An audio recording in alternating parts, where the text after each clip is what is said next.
Hey there friends, Dave Paulides, CanAm Missing Project, copyrighted edition for our video channel. Thanks for being here. Now, this is a missing person segment. It's our Amnesia series, and we're still going strong. And you're going to hear two stories today that are pretty unusual. Now, before I get going into the stories today, I'd like to tell you about a book I recently finished. And you guys know I don't recommend a lot of books.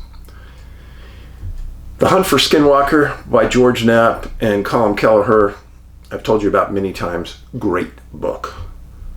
One of my top all-time favorite books. Skinwalkers at the Pentagon was their follow-up. And just recently, they released Inside the U.S. Government Covert UFO Programs, Initial Revelations, written by Jim Lukatsky, Colin Kelleher, and George Knapp. Now, a couple things. First, let me read you the back of the book so you can get a feeling for what it's about. There it is. Initial Revelations is the follow-up book to Skinwalkers at the Pentagon and digs deeply into the behind-the-scenes research of the biggest and most far-reaching U.S. government covert UFO program in history. The Pentagon's landmark UFO study ran from the Defense Intelligence Agency in D.C., was executed by Bigelow Aerospace Advanced Space Studies in Las Vegas. Quote from the book: "At the conclusion of the 2011 meeting in the Capitol building with the U.S. Senator and an agency undersecretary, Lukatsky," one of the authors of the book, the only one of this book's authors present, posed a question. He stated that the U.S. was in possession of a craft of unknown origin and had successfully gained access to its interior. The craft had a streamlined configuration suitable for aerodynamic flight, but no intakes, exhaust, wings, or control surfaces. In fact, it appeared to not have an engine, fuel tanks, or fuel. Lukatsky asked, what was the purpose of this craft? Was it life support craft useful only in atmospheric re-entry, or what? If it was a spacecraft, how did it operate? The authors reveal a deep commitment to physics and engineering of the U.S. government contracted the UFO researchers as they sought to answer Lukatsky's seminal questions. DIA's Advanced Aerospace Weapons Systems Application Program investigated both UFO performance and effects on humans, including, most controversially, the paranormal.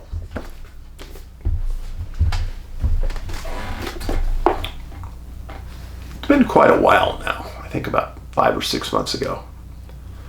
I sat down with Colin Kelleher for an hour, just talking, interviewing him about a bunch of things. And we talked about his book. In fact, he signed the book for me. I gave him this book, and I said, hey, I enjoyed it very much. And for me, I think it's a pat on the back to the author if you want the book signed. And Colin is one of the smartest men I've ever met. Period. Quotation mark. Exclamation point. Everything. I've been very privileged to spend a lot of time around him. And when he writes something, I'm going to read it every time. So, I'll again say, this is a must-read. Get it on Amazon, etc.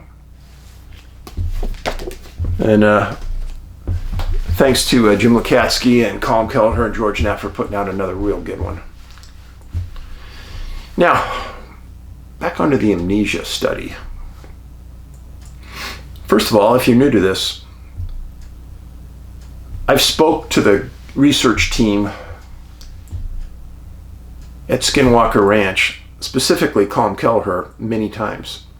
He was the head of that team. He thought that there was an association between what I was doing with missing people and what was happening at the ranch. And that's how the initial meeting happened. So to think that somebody of that caliber saw the association,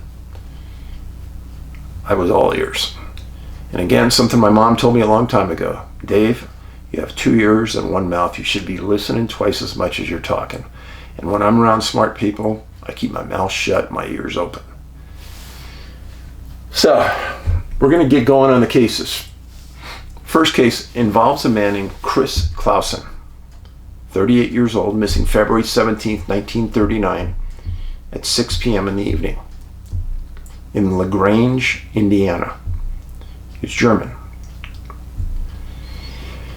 He was a farmer and an electrical appliance salesman.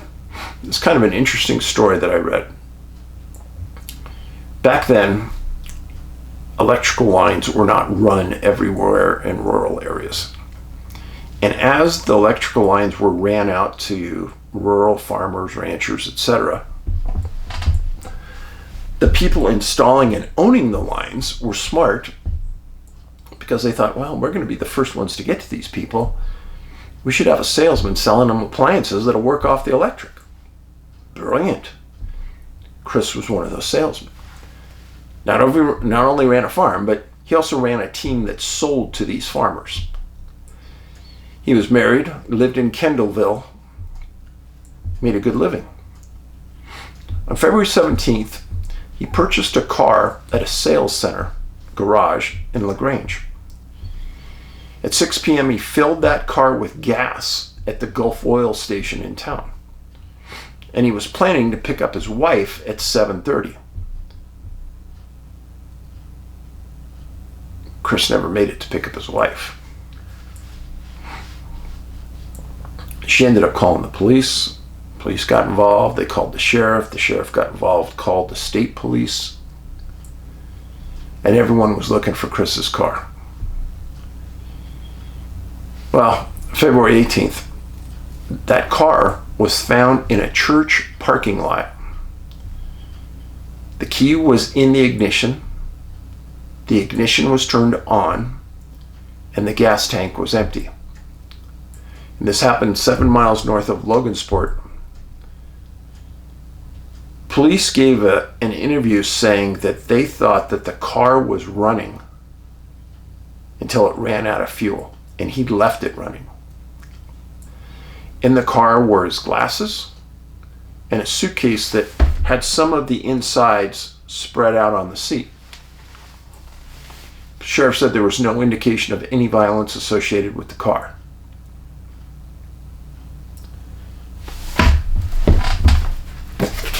So this is Chris Clawson. Smart man, made a good living, was competent, had never done anything like this before. People stated that he was extremely reliable, professional, and smart.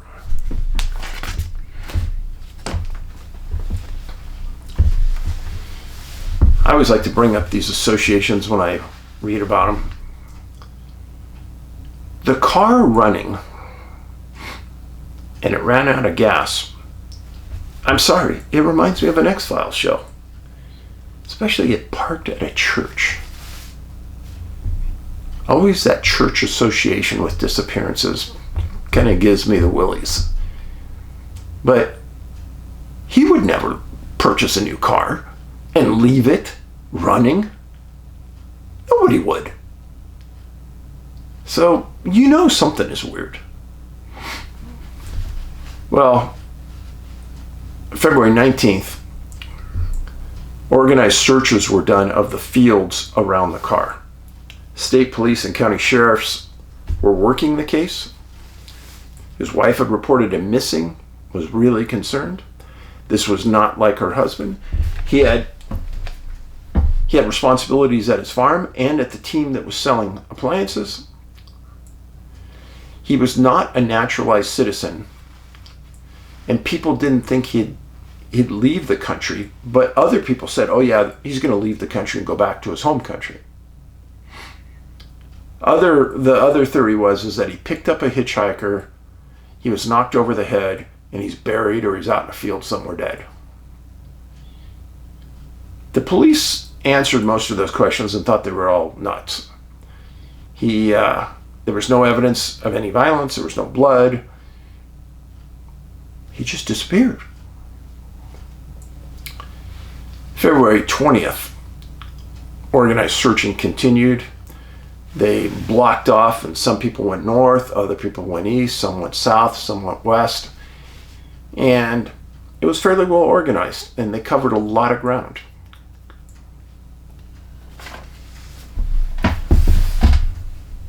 So let me show you. This is LaGrange. This is where he lived in Kendallville. Now, it's about 28 miles from Kendallville to South Milford. And then Mongo, another city, is further north from Kendallville.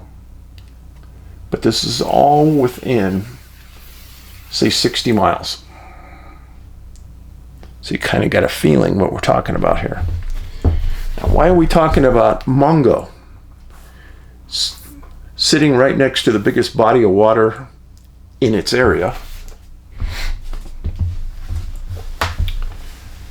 March 8th. East of LaGrange, in Mongo, Clausen knocks at the door of a farmer named Robert Comey. This was on the outskirts of Mongo. Now, Clausen said to the farmer, "I just got pushed out of a car near here. I don't know who I am. I don't know where I'm at. I need some help." Mr. Comey calls the local sheriff, and then he responds out. Now, when I heard pushed out of a car, let's pretend for a second. Just pretend. This isn't a theory. Remember this? Right here. Watch that movie, Missing 411, the UFO Connection. Kind of pushed out of a UFO. Remember? Well, Chris's clothes were filthy and full of straw. That was per Mr. Comey, who was interviewed by the newspaper. He had 2 cents in his pocket, according to deputies, and he complained of a bad headache. Woo! Remember that? Well, the deputies that came out knew that a man named Chris Clawson was the only guy missing in this entire area, and they were right away thinking about him while they were driving out. And when they got there, they asked him, "Hey, do you know your name?" "Nope." "Do you know where you're from?" "Nope." But the physical description of Chris Clawson matched that of the missing Clausen. So he was taken to the LaGrange jail for a physical exam, and a doctor was called.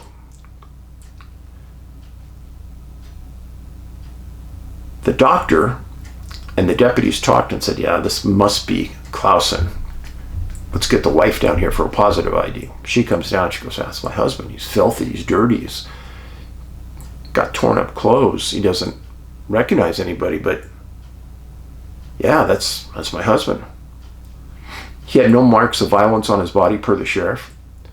And the sheriff could not explain this mysterious disappearance and why he wasn't found and why he wasn't seen in 18 days by other people crossing a roadway or on other farms, etc.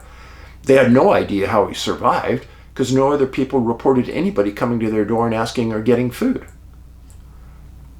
So where was he? Yeah. My sentiments exactly. So, just to give it to you one more time. This is LaGrange, right here. This is Mongo. Deputies picked him up, took him to LaGrange. He lived in Kendallville. So you got the layout. And then that was Chris Clawson. Best I can know is at the end of the stay at the jail after he was examined by a doctor, he went home with his wife, and that was really the end of it. There was no other report I could find where he was stricken again with amnesia. So, next case. Now, The Clausen case, I would classify that as a missing farmer rancher. He was a farmer. And if you've read my books, you know I have subsets for ranchers and farmers that have disappeared. And they have been very mysterious, to say the least. Many of them have never been found. Now this is a missing farmer, the next case. Involves a man named Walter Knaube, German, 37 years old. Now Chris was 38, happened in 39. This case happened in 1933, August 16th, 1933. Walter Knaube, he lived in a place called Green Spring, kind of west of Newville, Pennsylvania. He moved his family onto this farm 18 months ago. He was married and had 4 children, 4, 3, 2, and 6 weeks. Yes, Mrs. Knaube was a very busy lady for a while. Poor lady. So, kind of give you the lowdown on this. He went missing from this part in Pennsylvania. Over here is Harrisburg.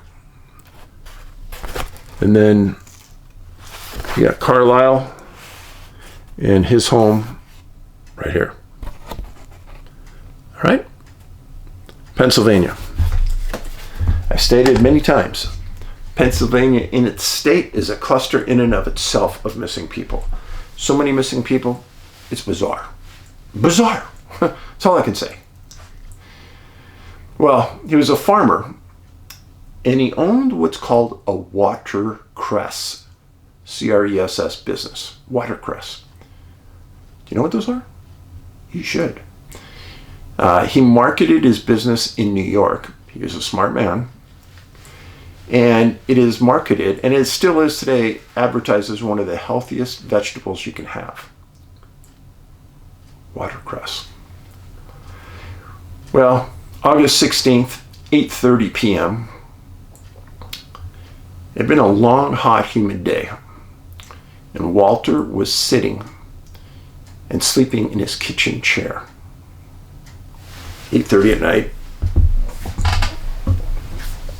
So, at 8:30 his nephew arrives. Mrs. Knaube woke him up and said, "Hey Walter, nephew's outside. I'll go get him. You get your shoes on, come meet us." Okay. She last saw Walter going out the back door and down the stairs towards the basement, presumably to get his shoes. Nephew comes in, Mrs. Knaube and the nephew talk. After about 10 minutes, she gets nervous, goes, "Hey, I wonder where your uncle went." He goes, "I don't know." 20 minutes, they say the same thing. 30 minutes, they said, "I think we ought to go look for him." So they went down the stairs, and at the bottom of the stairs were his shoes. But he was nowhere around.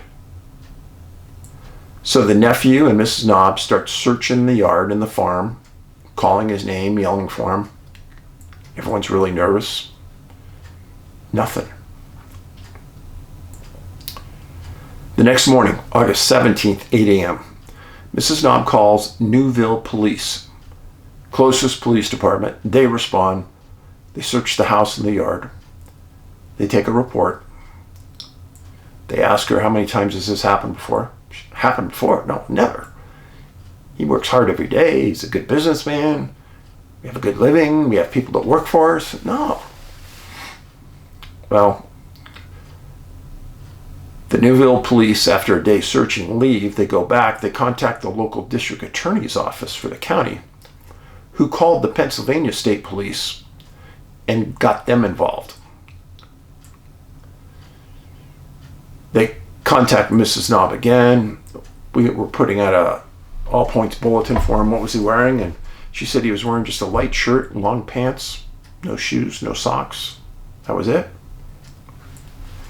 So they put out that "be on the lookout."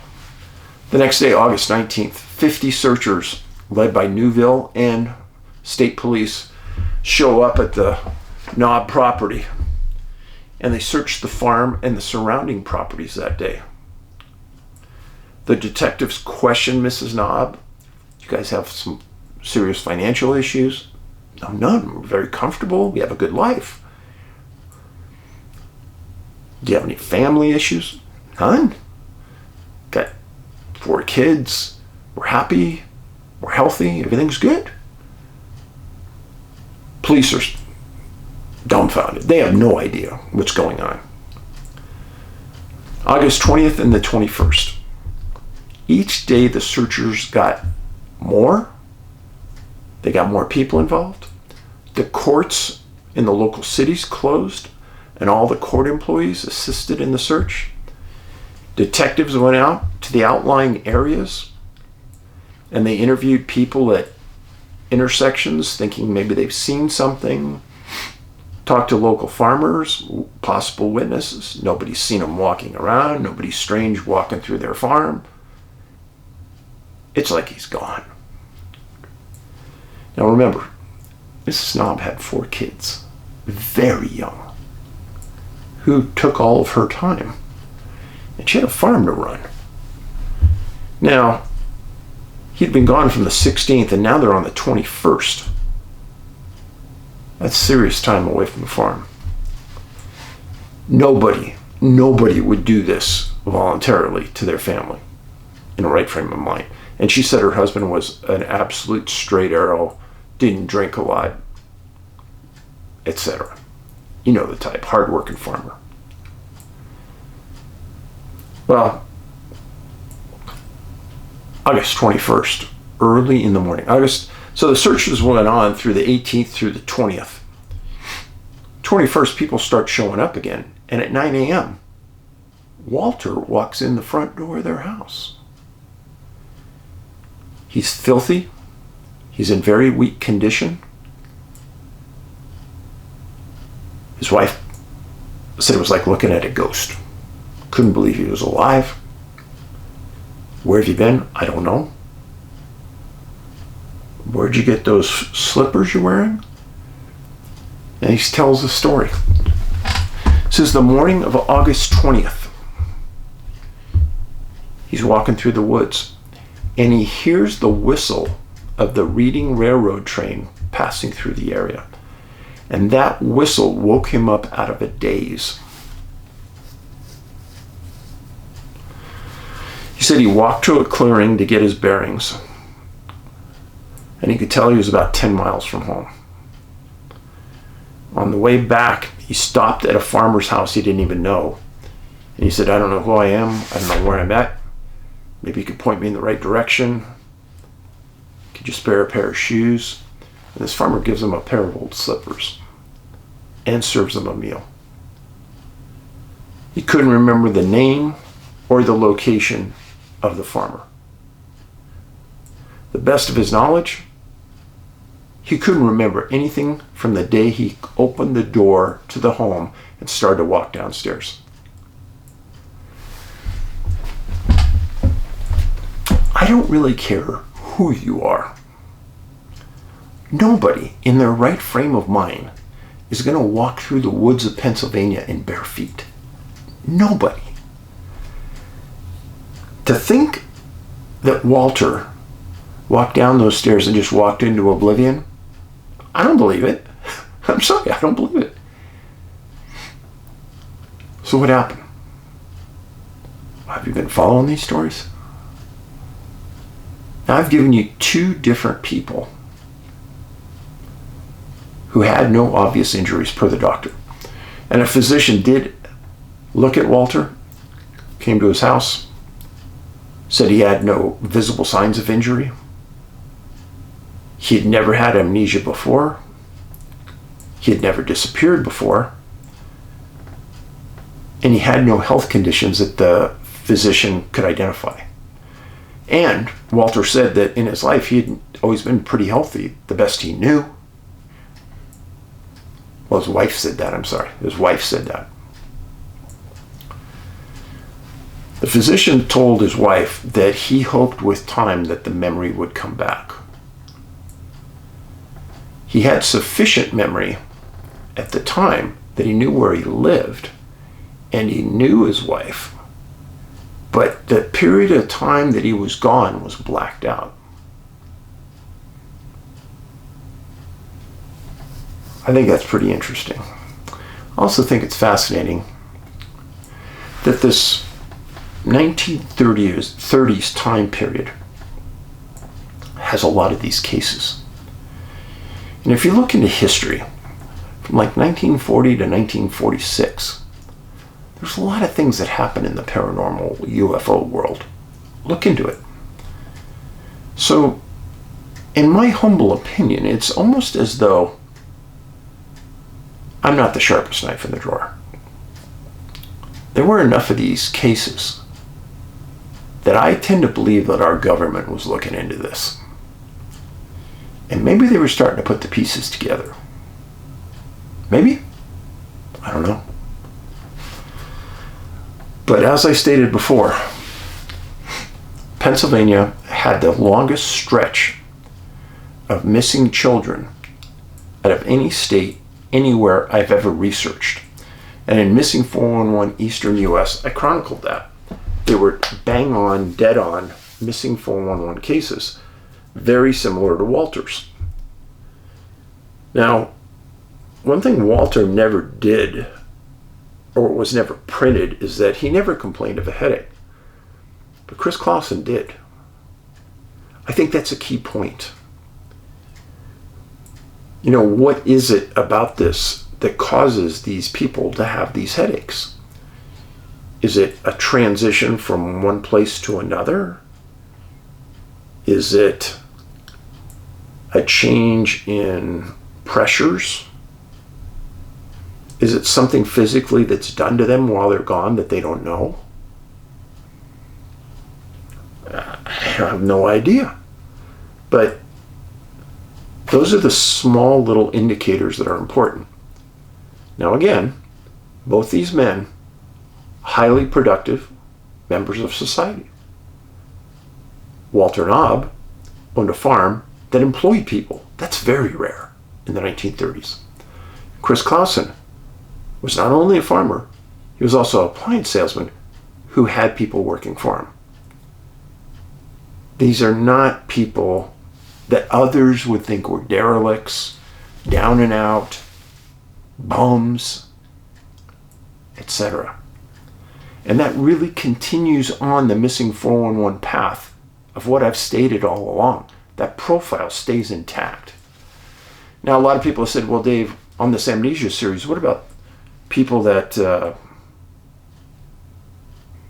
maybe are in homeless shelters or camps? You'd be surprised. Those homeless camps, they have like a society. They look out for each other. And when somebody goes missing, they report it. Honest to God, I'm serious. I hear about this all the time from police officers. They'll get called to a camp and, hey, this person disappeared. He lives here. I don't know where he went. He wouldn't have gone anywhere. Please take a report. But I have yet to find one of those cases that matches something here. Just saying. So, you can do me a big favor. Please share this on your social media. I have a lot of content on this channel. Please, while you're doing work, while you're driving, put it on, listen to me when you're doing your work, something in the background. It helps us immensely if you're always watching or listening to something we're doing. It helps us immensely.